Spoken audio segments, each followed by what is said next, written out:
Good evening, friends. I'm delighted to be moderating this session to discuss the emotional needs and well-being of those who want to bring about a change in the world. Now, it's not easy to face the vicissitudes of life, but those who have chosen the road less traveled, the route that is rocky and hard, they are naturally more prone to emotional distress. On a day-to-day basis, we are dealing with despondency and desolation. We are literally on a roller coaster ride of emotions. Let us dive deeper into the issue. Today, we have an exciting panel of NGO leaders from diverse backgrounds. And this is an eclectic mix of people who will come up with their thoughts and who will contribute greatly to the discussion in front of us. I will introduce the panelists one by one, and I will ask a question, and I will request all the panelists to answer them one by one. I will call out your name and please give your answers, and please keep to the time limit of about 1 to 2 minutes. So now let me start with the first question. Having achieved a lot, do you remember at any point feeling any kind of emotional distress? And why did it happen? Would you agree that social sector leaders are susceptible to mental issues? And if so, why? Now, this is a long question, and the first person I'll ask to answer is someone called Manoj Shettigar, COO-South Asia from Ashoka. Who hasn't heard of Ashoka? Manoj is not just a leader himself. He has got more than 20 years of experience in partnership building and leadership development. And his organization, he's the co-founder of Fundraising Made Easy. It supports NGOs in developing fundraising strategies. Prior to that, he has worked in large organizations such as CRY, Hope Foundation, and the United Way. He's a well-known, renowned author. So Manoj, over to you. Let's have your insights. Yeah, first of all, thanks. And it's wonderful to be a part of this panel and actually more than sharing, also learning from each other, which the sector needs. So jumping directly into the point, was I faced with the emotional distress? 100% yes. And one distinction I'd like to make out here is that achievement and well-being are not two relational paradigms, because you might be achieving a lot at the same time you might be in an emotional distress state. So obviously I think we'll have to be a little careful of that, whereas one is about external achievement, the other is about the inner journey that you're traveling. And I feel the social sector as a whole is challenged because the sector itself is in a disadvantaged position, because I would give an example of Dan Pallotta, who says that there are two different rule books. So when it comes to the social sector, already we are having a challenge with resources, with various issues, and therefore that makes it much more difficult. And secondly, to add to that, also being in the social sector, we've set ourselves such huge challenges of changing the world, of making those large things. Many a times we are always trying to strive, and we are in a dissatisfaction mode, because of which we are more prone to be not in the state of well-being. And I would say I think I might have done my 1.5 minutes, and I'll pass it over to you, Shelly, quickly. Thank you very much, Manoj, for your insights, really valuable. And now we come to Stalin K, who's the Executive Director and Managing Trustee of Video Volunteers. Now, he's a very well-known human rights activist with 20 years experience in pioneering new models of media. And he's India's leading exponent of community radio, campaign design, and video. So while he is leading Video Volunteers, what he's actually doing is, now this is an international organization, and it is dedicated to empowering community voices across the world. Now, it's a tall order he's trying to fulfill. He set up more than 15 community video units in India and Brazil. So Stalin, over to you. What have you experienced emotionally in your journey? Well, first of all, thanks so much for having me on this panel, and apologies for running in late. I had some issues with the Technology, as always. Apologies for that. Well, I guess many of us in the nonprofit sector, and particularly those in the nonprofit sector, looking at rights and human rights particularly,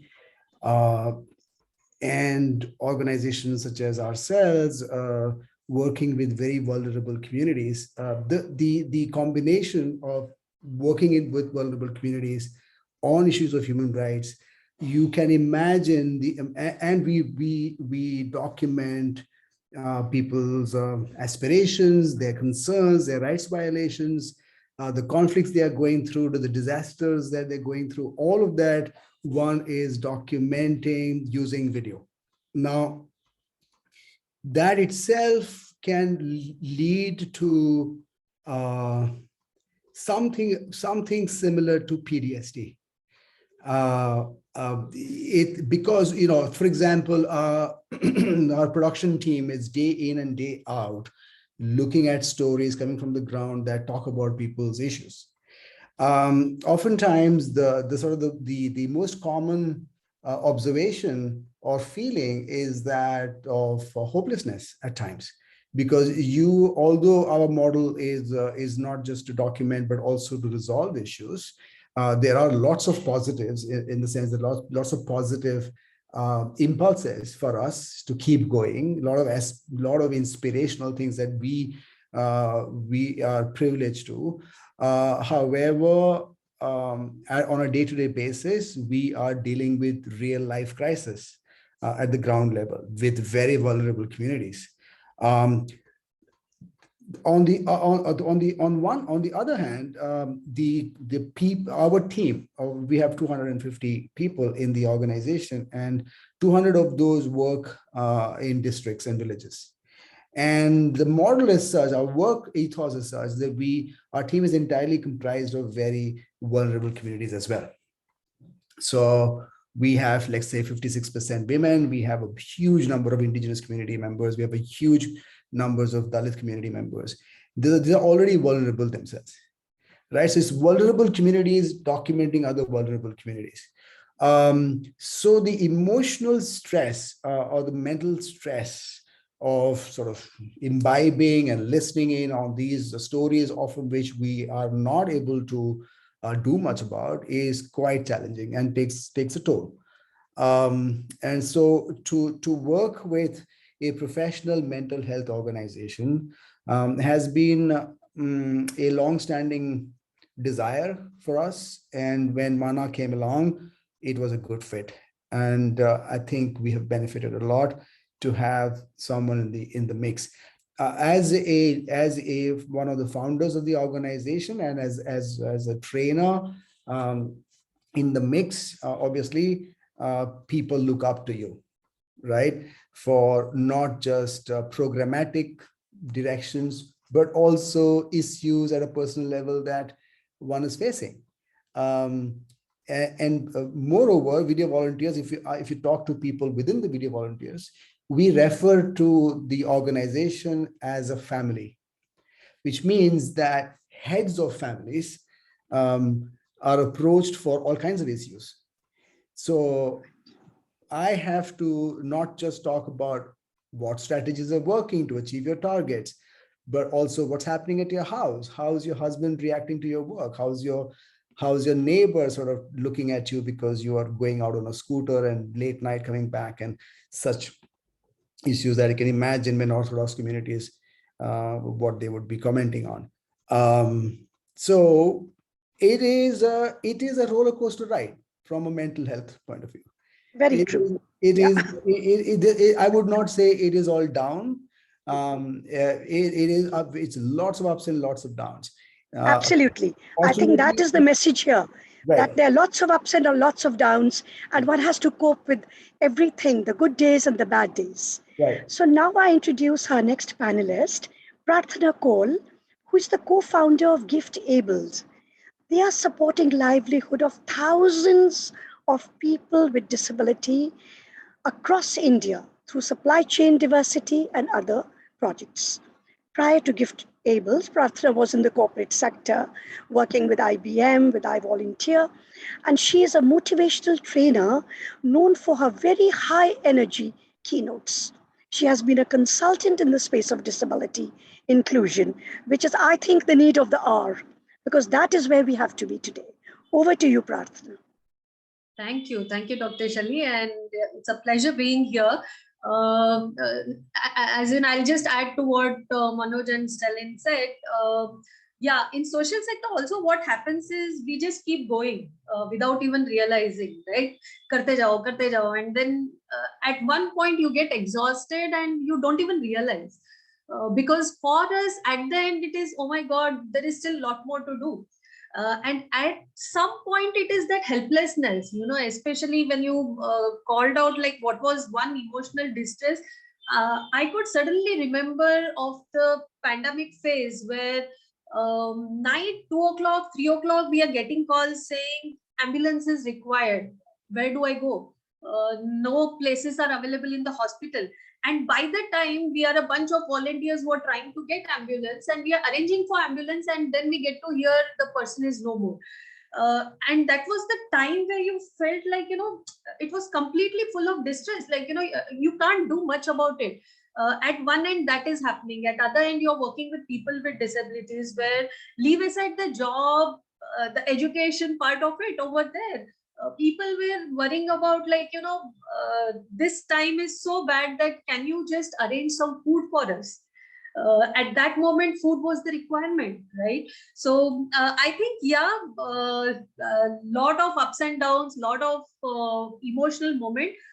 But then I think somewhere we all get that, patience level where we quickly find out solutions and move on. Probably a couple of years back, mental health or the topics were not even known. We just used to, even if someone would ask and say, hey, I am stressed, we would be like, ha, theek hai, okay, sab theek ho jayega. But today we do realize the importance of it. And I think that is what matters more over next questions. Thank you very much, Prarthana. So I'm very glad that Prarthana, Manoj, Stalin, you have all touched on the point of helplessness, that feeling of helplessness that can be overwhelming. And we have to fight it. In the next question, we will understand ways and means of coping. But to continue with the first question, let's go on with the next panelist. Delighted to have with us today Sandy Dias Andrade. She's the founder and director of Just Being Center for Mindfulness and Presence. Sandy is a psychotherapist with 20 years experience in mental health. She's also the co-managing trustee at Connecting, an NGO involved in suicide prevention. And she wears many hats. She's a trainer, she's a mentor, she's a volunteer, she contributes to schools, social organizations, and a whole lot of courses for volunteers to provide support, to help those in need. And I think this is why we're all here today. So Sandy, let's have your thoughts. What was your personal experience? Was it a simple trigger, or was it a sustained emotional upsetting feeling for you? What was it and when was it and why?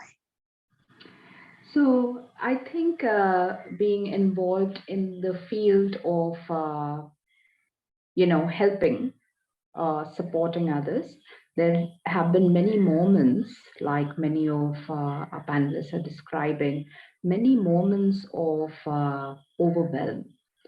And I think two incidents come up. One is during the COVID time, like Prathana was also suggesting, that when we had so many people suffering from loss and grief, and we held grief circles, and there was so much of a need that was there, that even the circles that we were providing was not enough to meet all of those needs. And I think over there, stepping back and just kind of like finding out what is it within me that is feeling overwhelmed. Because I think in this whole quest of being there for another, we often forget to include ourselves. And there are many moments like that. I mean, no one, not one of us, including myself, is, above all of this. And we do get triggered. Sometimes it's important to stay with that trigger. It's important to turn around and see what is it within me that has got evoked, right? And that could be for many reasons. Sometimes it is just this wish, and it's coming from this desire to be helpful. But what is it that is really of help here? The other thing is, I think where I have seen that in myself is taking too much of responsibility for all of it. Whereas one can't take all of that responsibility. It is a shared, collective, collaborative responsibility. And to see oneself as part of a whole, to see oneself as part of a collective, I think that is, I think has been an important and continues to be an important reminder for me. So I'll just leave it at that for now. I think that point will resonate with many of us, taking on too much responsibility. Now, when you see new young NGOs starting, there is one founder or two co-founders. They are doing everything themselves. They are implementing projects, they are raising funds, they are writing reports, they are doing social media. Sooner or later, they are going to feel, oh my God, what am I doing? Where is my help? Where is my support group? So this is a very valuable point, Sandy. An open question to all the panelists. Can you think of any other causes of distress? One is overwork, overwhelmed. Any other point anyone can think of that makes you feel, gosh, what have I got into? Like someone told me, family saying, why start this social thing business at all? My own daughter said, she's a pediatrician. She started Every Infant Matters. And people said, what's wrong with your medical profession? You'll make pots and pots of money. What's the point of it all? So there are many reasons why we as a community find ourselves in situations where the mind is overwhelmed. Now, let me go on to the next question. And now I'll request everyone to speak a little longer, especially Manoj, who spoke very little in the first question. Manoj, let's begin with you. What did you do specifically to cope with the emotional distress? Okay. So the thing is, like, when I went through my upheaval with one of my social enterprises not taking off, and therefore feeling that sense of that some things did not happen, and also there were so many people who were working with me, and I had to let go. I mean, that was a time where you turn everything inside to yourself, and I think that is the worst thing that people can do is trying to fight the demons in your head. And so many people learn it, and which I learned it, that you first try to go on your own journey, and you try to figure it out, and then and if you're lucky, you are able to go through that. But unfortunately, many people are not able to cross that journey and still keep struggling. So one thing was that an incident like that prompted my inner journey, prompted me to look within, prompted me to relook at myself, and that gave me a lot of clarity in terms of giving me new directions, new perspectives to look at life. So, and there are two things. One is the short term. People generally look for short term coping mechanisms, take a break, go for a holiday, which is all fine. But I think eventually, if you have not addressed the root cause, things will come to keep haunting you. And when the root cause I'm talking about, that's about how do you navigate your inner self, how do you navigate your emotions, your thought processes, and that's what requires an external help. And what an organization like Manah is doing is critical in those ways, that you sometimes require an external support, and because of the various taboos associated with going to talk about your health issues with somebody else, people tend to refrain that. And I think during my journey, when I've, in a way, when you come out of something, you realize so many things have changed within you, and many things for the better. But that's a realization. I think that the challenge is, when you go through that journey, what do you do? And I think the easier option is reach out for help, and that will really help you to fast forward your journey. Yeah. So that's absolutely wonderful, Manoj. You have talked of self-realization, you've talked of mindfulness, you've talked of someone supporting you in your own personal journey. And I'm glad you've touched on the important points of stigma and taboos, because these are the barriers to accessing help. Very important barriers. And I think the time has come to bring about a sea change in the thought processes of the people. Only then can we get anywhere. Stalin, let's hear from you. What did you do to cope with the stress?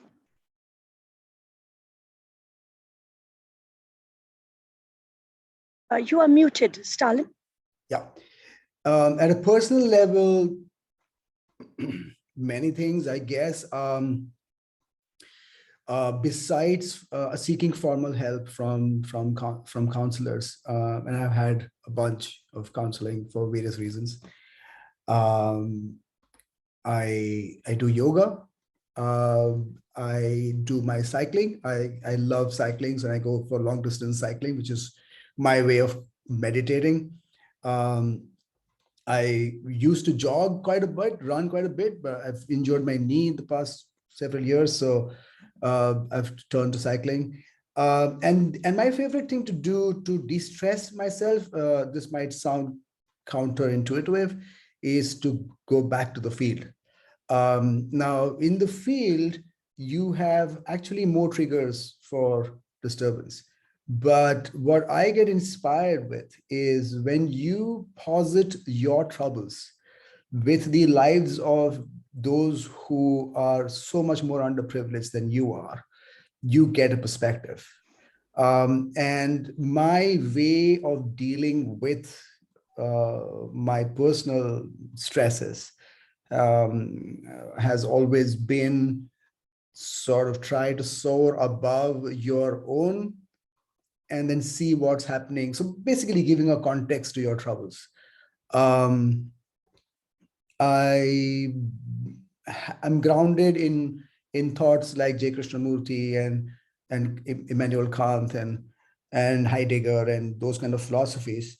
So I think that I have somewhere found a personal way of figuring out. And the other big way for me to ground myself is I have 2 young kids. I have 2 boys, full of energy, 12 and 9. They keep me very grounded. My team is extremely energetic and passionate about their work.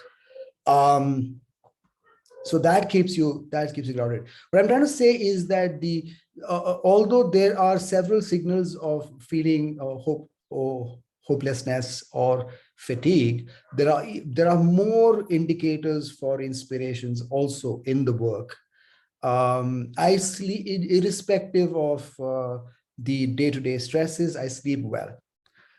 Because at the end of the day, for the last 30 years, we are trying to do our little bits to solve issues that we can solve, and that's highly, highly satisfying. So the work is the therapy, and everyone who has come to me, I would say, do not give up work. I have personally gone through 2 major setbacks in my life, and both involving work. And both incidences almost killed the work. But I remember that my immediate knee-jerk reaction was to not stop work. And in both cases, maybe this is how I made. In both cases, I was able to get out of it, of course, with a lot of help from professionals, but from not giving up work. But so I think that is very valuable advice, Stalin. Excellent. You've touched on many important points. One of them you mentioned, and I really love that, is exercise. Exercise releases endorphins, you feel better, you go cycling, jogging, whatever you want. Second point you mentioned is family. Your little babies, and you're surrounded by love. So where is the time? Where are the despondent thoughts? They chase away, they just run away. And the third is that work is the best panacea. Right. A fourth point you mentioned is count your blessings. And that I've always felt. I read a story somewhere about a man who cried because he had no shoes, till he met a man who had no feet. Right. So Exactly. I think this is just summarizing what you said. Now let's go on to Prarthana. Very well summarized. Yeah, Prarthana, let's hear from you now. I think both of them covered all the points. Yeah, at times I end up going to movies, watch comedy movies, volunteer myself, and yeah, listen to some music, go outing. But yeah, I think finally, like Stalin says, it's probably the work that keeps you going, because at the end you have like a passionate bunch of team saying, "Hey, yeah, today this was the impact story," and you feel, hey, yeah, why was I even sad? Like, there's a lot more to do. So we can just move ahead. And I usually love sharing this. So this is a painting by a person with autism, a youth with autism. And I always have it on my desktop. And somewhere I'm just wanting to share how at times something can turn from distress to happiness. So Akhilesh mom always came to us saying, hey, you know what? I don't know what would happen to Akhilesh after me. And that is the fear of most of parents who have children with special needs, especially intellectual disability, right? And we said, don't worry, something nice will happen. And I still remember, so at GiftAbled, we have vocational trainings happening. We have e-commerce store where the products made by people with disability. And in one of the years, we got an order for 2,000 of this. And Akhilesh painting got selected. And his mom messages us saying, hey, you know what? Akhilesh is one of the breadwinner in the family. A change from what would happen to my son to he's a breadwinner, and it did not stop there. Next year, similar order from another corporate, and she messages us saying, hey, you know what? Akhilesh brother works in this company called Amadeus. He came home with a hamper, and he shows like, look, there are chocolates made by Akhilesh's friend. There's a keychain which is carved by someone who is physically challenged. Polishing is done by someone who is blind. And you see Akhilesh painting. I'm going on whole floor talking about it. They call Akhilesh. Akhilesh looks at the painting and he just says Akhilesh, Akhilesh, and walks off without even realizing impact he has created on his family. The family that was probably shy to talk about him today is confidently saying, hey, you know what? I have a brother or a son with disability. And why I'm sharing this is at times what keeps us going are these impact stories on ground where we see, yes, these are the changes happening. When we started our center in UP, I still remember there were 200, 300 people who did not have disability card. And the passionate team goes there, gets them disability card, applies for that. So you're seeing the change happening. So at some point you feel helplessness, are ambulance nahi pahuncha, people are dying. But at other end, you are giving your best. And that is what matters. So sometimes I think short-term ones are self-care, watching movies, exercise. But at other end, the bigger ones are how you and your team are going on ground and bringing in that change. So that keeps Yeah, us. so every person you treat, every child you help, everything is a happiness. For someone like Manoj, it's not his own organizations. So many other he's sustaining. And you, Prarthana, at an individual level, working with disability. So these are things, there are many ways of coping. I don't think any one of us can be permanently unhappy. We'll have difficulties in life, every day of our lives. Yeah, But and happiness will every come to us. individual is different. So patience Yes, level of everyone would be different. You might have absolutely. 9, I might have 6. So Yes, depends on individual to individual. Yeah. absolutely. Let's hear from Sandy. Sandy is a psychotherapist. Sandy, how do you yourself cope? Yeah, I think it is, I think we all need um, the scaffolding, right? And it's almost like you have, like those dolls, one doll within the other contained, and just like that, um, as we support others, there are others who are supporting us, others who have our back. And for me, this scaffolding has been through, like others have mentioned, it has been family. And one of my therapists said this to me that, all these creative solutions, all of this can come only from a space where there is a sense of okayness within. When I'm feeling okay, then I can move in the world and with the work with much ease, right? Even if there are challenges, and that feels okay.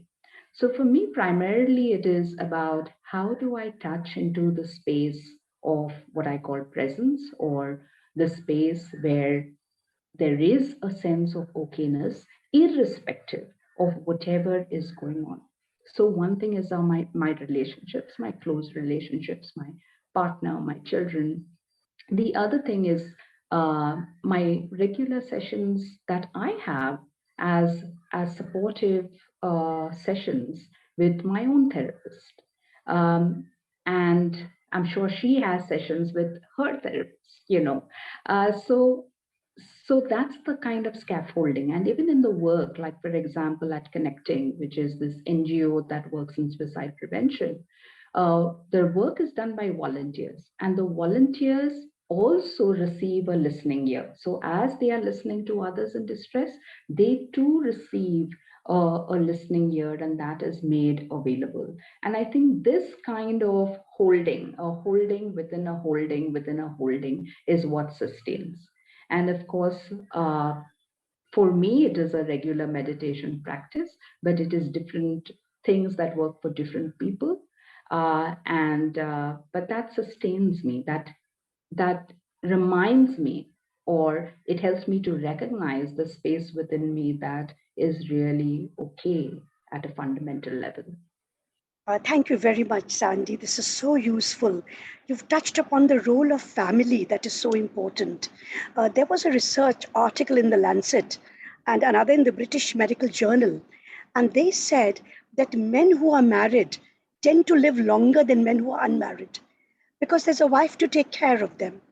And women who have sisters and friends and the women bonding, they tend to be happier and live longer. So that's just sort of agreeing with what you have said. Yeah. Right. Shirley, I would just like Yeah. to just also add, because sometimes, when we use the word family, and that can be loaded because not all our family relationships are, ideal. And I think we need to relook at what is family, like whatever is family to us. That can be a group of friends, that can be our colleagues we work with, that can be pets. What is family? What is it? Absolutely. Anyone who loves you and cares for you is family. That's what a family is all about. So now let's go to the next round of questions, and we begin with Manoj again. Manoj, do you think age and sex has anything to do with stress? If you are young, if you're old, if you're a man, if you're a woman, how does that affect the stress level? Let's hear from you. Yeah, my quick answer to that is like the type of stress varies, but stress will continue irrespective of where you are. For example, say when my kid was just growing up and he had difficulties in terms of speaking, and there's a delayed start. So my stress was different and his stress was different. Today is in 10th standard, my stress is how does he do exams? So I mean, to put things in perspective, that stress is a common, I would say, denominator, irrespective of what position, what status, what age. It's only the type will change. But having said that, being in a certain position, you may have more variables to challenge your stress. For example, if I'm thinking of a Dalit woman who's working in a tribal hamlet, I think her exposure to the different levels of to the different triggers of stress will be higher compared to somebody else. So obviously, depending on where you are, your susceptibility increases depending upon the external conditions. But Manoj, my question, you're a man, you're a CEO. Being a man, has it added to your stress or taken away from the stress? Okay, so what would you say? So the thing is that when we look at stress, it's something which is happening in your head. So for me, it's like this stress is the maximum for me. I mean, I'm just trying to put in perspective, because for every person, their stress is the highest because it's an internal thing which is happening in their head. And for example, if I look at someone who's there at the program in my team and he's working amidst all those challenges, he might be stressed. At the same time, when I look at my work, I feel I'm stressed out doing my role of work. So again, I would like to qualify saying that at the end of the day, like, you might get a scratch on your finger and you might feel the pain, or you might get a fracture and still feel the same pain, because it's your equation that is happening internally. And irrespective of where you are standing, and at the end of the day, you are exposed to that stress. And how are you able to navigate is the answer, if I have to put it in simple words. Yeah. Thank you very much. Very helpful. Stalin, what do you think? Being a man, has it increased your stress? Has it decreased your stress? And I don't know anyone's age. I'm nice and elderly. I'm a senior citizen. But what do you think about young CEOs and the more experienced CEOs? Who would be more capable of dealing with the stress, and who will get more stress? Stalin, over to you. Well, I think there is definitely a co-relationship of age and gender. From my experience, there definitely is a correlationship. Age, because as you grow older, hopefully you're also getting wiser and learning more ways of dealing with stress. So therefore, your stress levels may be different. When you're younger, you're more blasé and more sort of, I guess, hormones work differently. And you take more, bigger risks, and you worry less, I guess. You worry of different kinds of things. The other thing that comes with age, particularly in our sector, where we're looking, and I'm talking as now as a founder, as an employer, you are also taking on the worries of a whole bunch of people.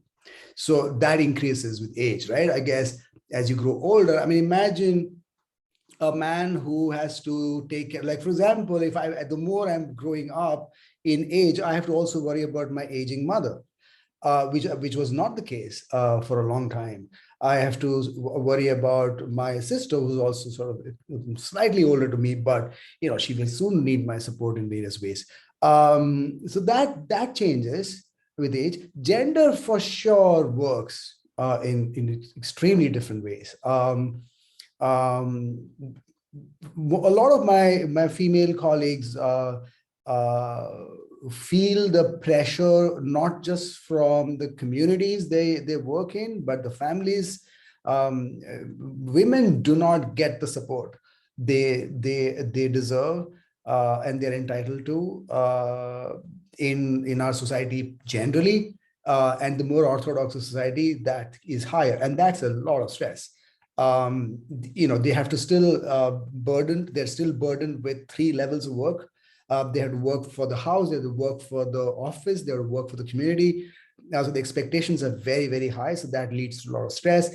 And there's a lot of women and men in our network. The physical space makes a difference. So the other big contributor is the class.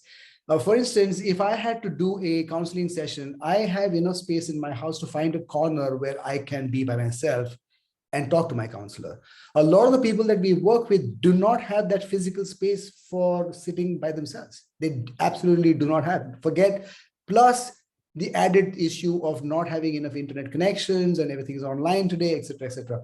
So the class also plays a big role in Definitely. stress builds Yeah. up. And I'm glad you've touched on that point, how we are literally shackled by patriarchy.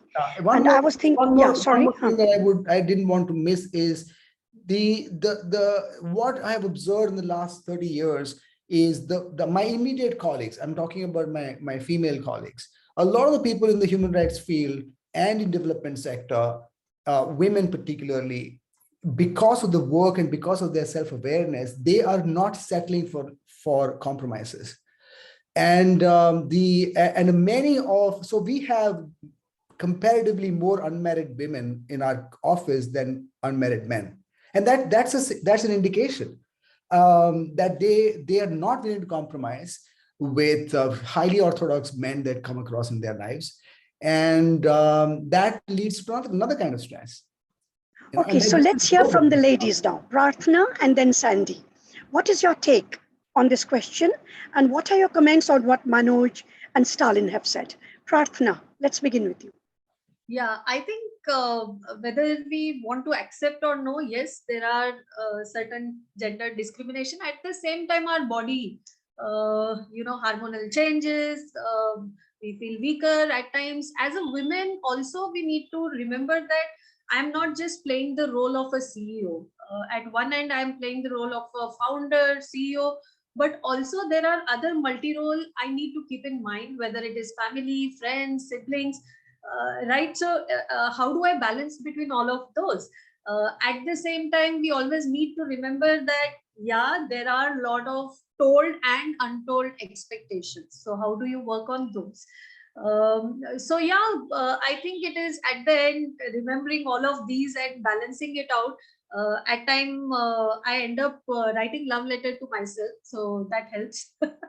Reminding me that yes, you love yourself, and there are a lot of reasons, and it helps. I wanted to add that in my last thing, but yeah, I in fact have it always around, like, write love letter to yourself and feel good about it, and then play that multi-role in a much better way. Yeah. So love yourself. That's such a lovely message. Unless you love yourself, no one is going to love you. And one patient of mine long time back told me that I've just got married and no one will even ask me for a cup of tea or have dinner or anything. If you don't take care of yourself, no one's there to take care of you. And that's the sad story of most of the women in the world today. Sandy, let's hear from you. You must have done psychotherapy for so many women. You have so much wealth of knowledge. Let's hear from you. What's your take on this? Yeah, so I think I don't know whether being male or female, I think each of these, gender roles have their own challenges, and they come with the set of expectations, the cultural beliefs, and we live with all of that in this moment that is unfolding now, right? So whether it is my belief that I need to kind of take care of everyone and everything or be available, that is also coming from some kind of cultural belief of what it means to be a woman. And I share that as part of being part of the collective. And so when you encounter that within yourself, which means that you need to pause and you need to see, okay, what is it that is happening for me that's getting me agitated? And then when you stop, you're able to see, okay, there is this belief that is showing up, and maybe I can navigate through this belief. The other thing is that I think a lot of stress is also created because we move through life in a continuous fashion. But the ability to kind of like stop and say, okay, that I'm done with that piece, and now I'm moving into another part of the day. I'm moving into another, from work, I'm moving to home, and maybe my child needs the space to move through her, assignment, and I'm sitting with her, and then that gets left, and then maybe there's something else that you're attending to. So this ability to kind of leave that where it is and not carry it in mind, that it's still playing from before, and you're carrying it into the next interaction and into the next activity. And I think that's the practice that can be very helpful. Yes, to pause and reflect. These are the two key words here. Lovely, Sandy. So now there's very little time left. I have 3 questions and I would like quick answers. My next question is, do we sometimes feel that we are stuck in a role? One NGO leader told me, I feel I'm trapped in a loveless marriage. I'm doing the same thing again and again and again. Why is there no rotation? Why is there no shifting of responsibilities, of thoughts, of ideas? Manoj, let's begin with you. Quick. Yeah, so I think it's a typical paradigm that we continue to be doing that, like how Sandy just told that, and we tend to do the same thing, thinking that the more we do the same thing, we get more efficient. But I think it's converse, and organizations need to look at ways in how do they break the status quo, because only when you do that, you'll be in a better position to relook at the entire structure and see what works. So be it rotation or be it something else, how do you get your own creative pursuits into your job? I think we'll have to start breaking those barriers that has been created in terms of this is how organizations work. And I'm sure the social sector has an advantage out here that because of the way it's smaller size comparatively, and we can be a little more flexible and relook at, I would say, relook at, in reinventing ourselves. It's about flexibility, bringing about a change, opening new vistas, opening new horizons for our own selves. That might help us to grow. Stalin, very briefly from you, Stalin, what do you think?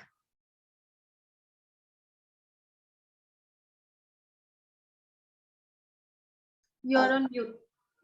Stalin, you're on mute. Yes, thank you so much. Sorry about that. I'm not fully sure of rotation because of obvious sort of limitations for rotations. Because how do I rotate my chief accountant's role and ask him to start editing videos or producing social media content?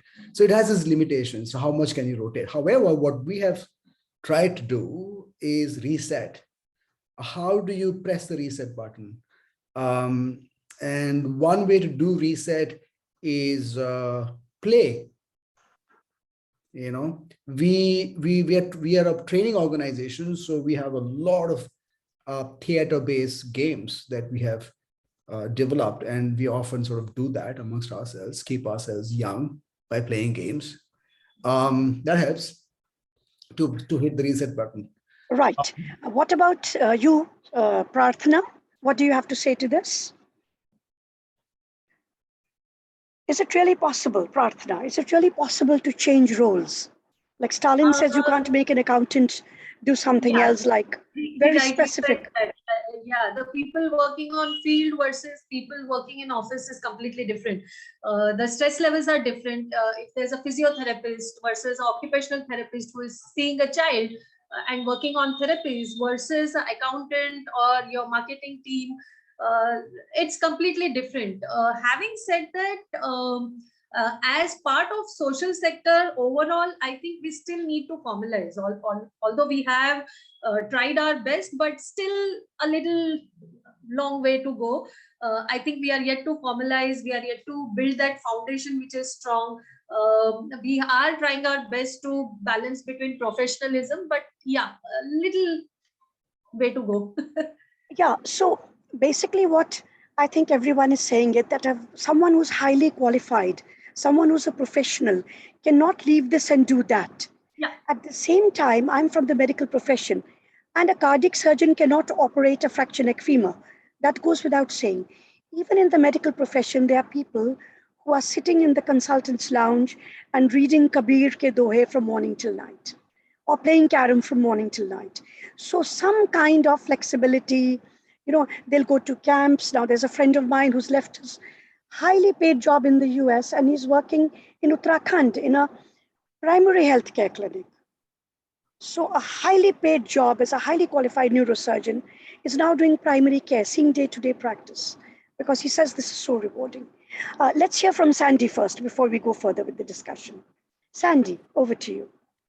So two things. One, drawing from my experience at Just Being. Now, Just Being is all about just being. That all our programs are about mindfulness and just being.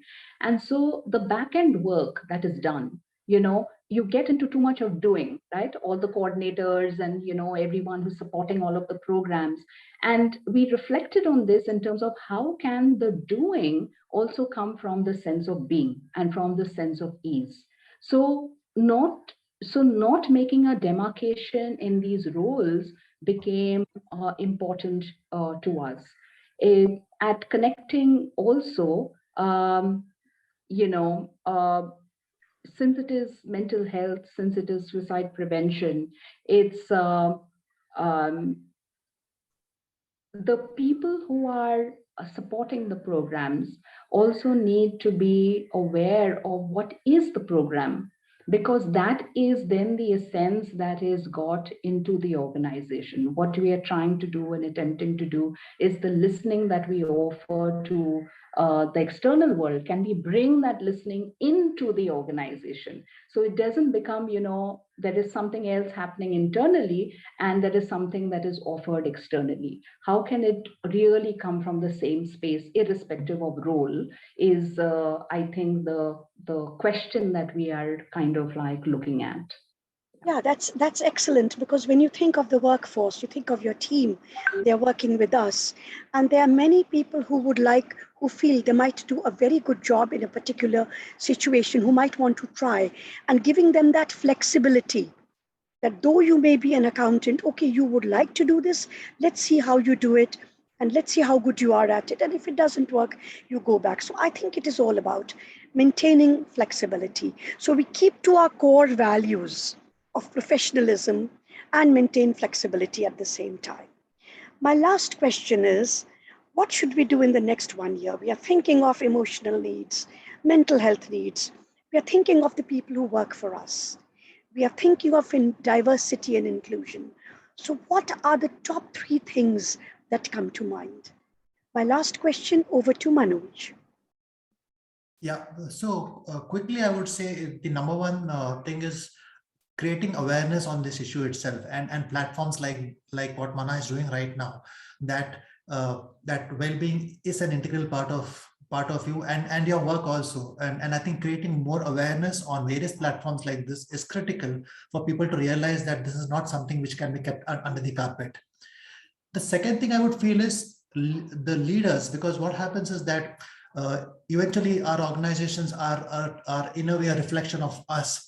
And so as leaders, if we take well-being seriously, and as leaders, if we are practicing that then I think we can be that source of energy that we can spread to our organization, because it's the analogy of a depleted well cannot quench the thirst of others. And if you're more energized, obviously you're going to empower and impact people around you. And the third thing is basically collaboration, because I think it's a common issue, and if organizations are trying to fight it on their own, it's a tougher battle. But collaboratively, if you do something as a sector, I'm sure we can move this this momentum of well-being faster. Yep. This is excellent. So you've talked very clearly about just like values percolate down from the leaders into the staff. You've talked of the concepts of well-being and health and energy percolating from the top leadership going down the hierarchy to everyone.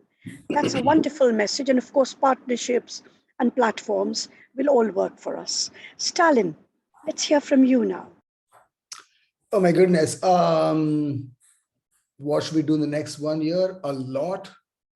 I won't repeat what Manoj has said. I totally agree with that. We have to normalize mental disturbance, stress, feeling of hopelessness. One has to normalize it. I mean, for too long has that been an abnormal thing, you know? The stigma of feeling stress, particularly works differently for men and women. That's one. For the social sector, a lot of the stress, not all, but one area of stress also is finance. Unlike a government job or even a well-established corporate job, I don't know where I'm getting the money for the 250 people I've employed. And they know that. And that is something that the sector collectively has to work. The funding for this sector is only going down, not going up. The other thing is that the acceptance of the sector is also proportionate to the stress we feel. Unlike other established sectors like banking, medical fraternities, and law and other sectors, the moment you say, what do you do? And your response is, I work in the social sectors, and I'm from Gujarat and Gujarati, so they would ask me, no, that's okay, but what do you do? And that affects people coming in. So the acceptance that the social sector is doing something relevant, and the communications around that is everybody's responsibilities.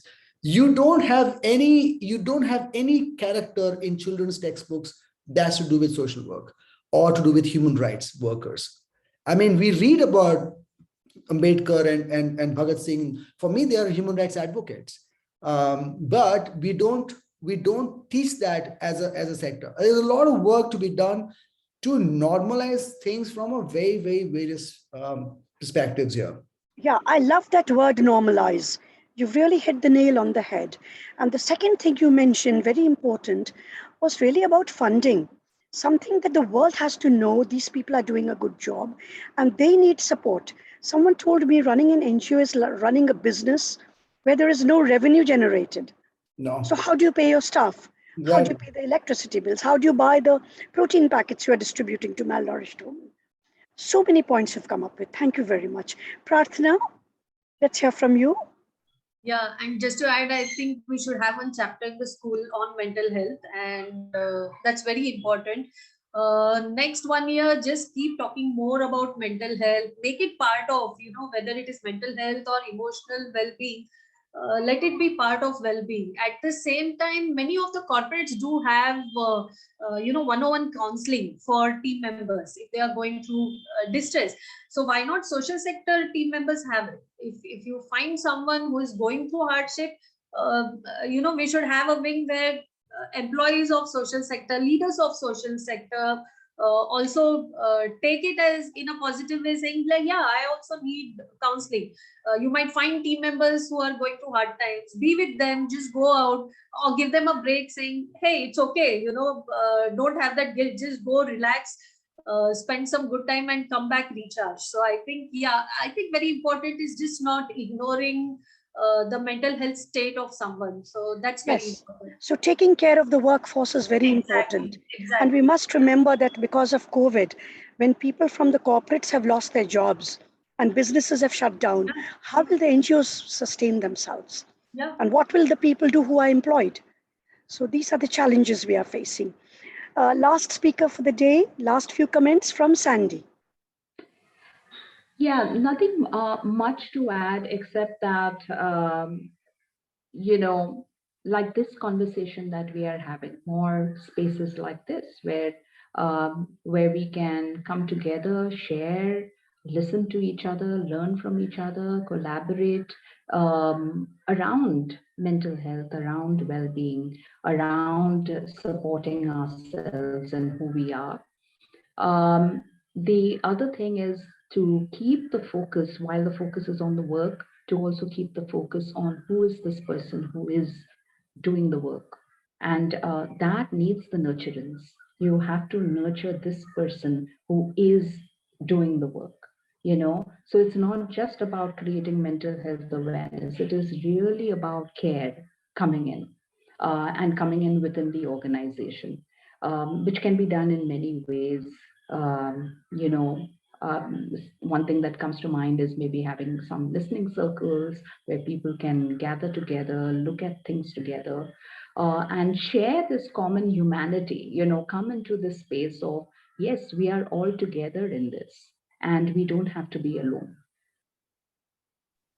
Yeah, so coming together, being in it together, and caring and compassion. So these are the key words here. So with this, we come to the end of the discussion, and I think we've had a delightful conversation. We can actually build concrete action plans based on our discussions today. And we can include all our thoughts in that, summarize everything, and put in so much more, like teaching empathy in schools, like parents teaching children how to understand each other. And of course, corporate leaders, we are all here together. We have to support each other. The NGO leaders, we have to support each other. And we look forward to a long and lasting partnership with each other, with corporate leaders, and with so many in the world. With this, I say thank you and hand over the mic to Manah. Soin is here from Manah. If you would like to give a vote of thanks. Yes, thank you, Dr. Shelly. Thank you to our panelists. Thank you so much for taking the time out. This was indeed a great discussion. I hope this was very useful to our listeners as well. We will continue to have this discussion. This dialogue will continue. We plan on having this discussion as a recurring event, hopefully in the future, and you all will be notified. Thank you so much for making the time again, and have a wonderful evening. Thank you. Thank you. It's wonderful meeting you all. Thank you. Yeah, thank you so much. Thank you. Bye. Stay connected.